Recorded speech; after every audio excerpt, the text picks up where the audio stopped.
Sa wakas mga mare, nakuha ko na rin yung tamang timpla at tamang lapot ng masarap na sinigang. Tara samahan niyo ako magluto at baka alam niyo rin yung ganitong paraan ng pagluluto sa sinigang. So ito na nga, meron nga kami ditong buto-buto mga mare at kaunting laman na may kasamang taba. Sasabawan nga natin yan at syempre merong mga kasamang gulay yan. Bale ito nga lang yung isasahog natin, tag isang tali lang mang pechay at kangkong, siling panigang, sibuyas at kamatis at saka nga ng isang tali ng sitaw. At syempre lalagyan natin ng gabi yan. Pagdating kasi sa sinigang, hindi naman ganong nakakain dito sa amin yung ibang gulay mga mare. Parang palamuti lang, natitira lang palagi, nasasayang lang kaya yan lang ang isasahog natin. Yung presyo pa lang kasi ng baboy, mahal na, kaya okay na yan para tipid din. Nahugasan ko na nga lahat yan mga mare. Eto nga at magsisimula na ako magluto. Syempre paiinitin muna natin yung kawali mga mare. At pag mainit na nga, saka tayo maglalagay ng mantika. Syempre papainitin din natin yan at pag mainit na nga, ilagay na natin isa-isa tong mga baboy. Bale, ipiprito lang natin ng bahagya yan mga mare para nga maiba naman. Kapag nagluluto kasi ako nito, talagang isang bagsakan lang. Maglalagay lang ako ng sangkatutak na tubig sa kaserola, tapos ilalagay ko na lahat ng sangkap sabay-sabay.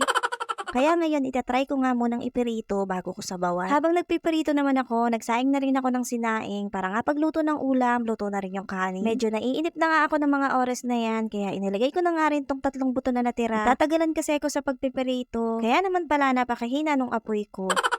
Makalipas nga ang ilang minuto mga mare, ayan natapos na nga ako magpirito. Dito nga sa isang kaserola tayo magluluto, bale ililipat ko na nga lang yung mantika na pinagpirituhan ko kanina. At ito na nga lang din yung gagamitin kong panggisa. Unahin na nga natin yung sibuyas mga mare. Pagkatapos, isunod na rin natin tong kamatis. Igisa lang natin ng maigi hanggang sa ilagay na nga natin tong mga napiritong baboy. Pagkatapos, lagyan na natin ng pampalasa, asin at paminta. Bale halu-haluin lang natin yan mga mare para nga kumalat at kumapit yung nilagay nating pampalasa. Tapos ilagay na rin natin itong mga gabi para lumambot na. Haluin lang ulit natin maya-maya, ilagay na natin to pinakasabaw niya. Pinagkisihan pala to ng sinaing ko kanina mga mare. Hindi ko nga tinapon at ito nga kako ang gagamitin kong pangsabaw. Hindi ko naman alam kung anong purpose nito. Nakita ko lang to sa asawa ko kaya ginaya ko. Mas masarap yung lasa mga mare. Pagkatapos, pakukuluin lang natin yan kaya takpan na muna natin. At ito na nga kumukulo na. Tanggalin na muna natin itong mga gabi mga mare dahil dudurugin nga natin to para nga mas lumapot at mas lumasa yung sabaw niya. Nagdagdag pa pala ako ng asin dyan mga mare at saka syempre ng isang baso ng tubig poso.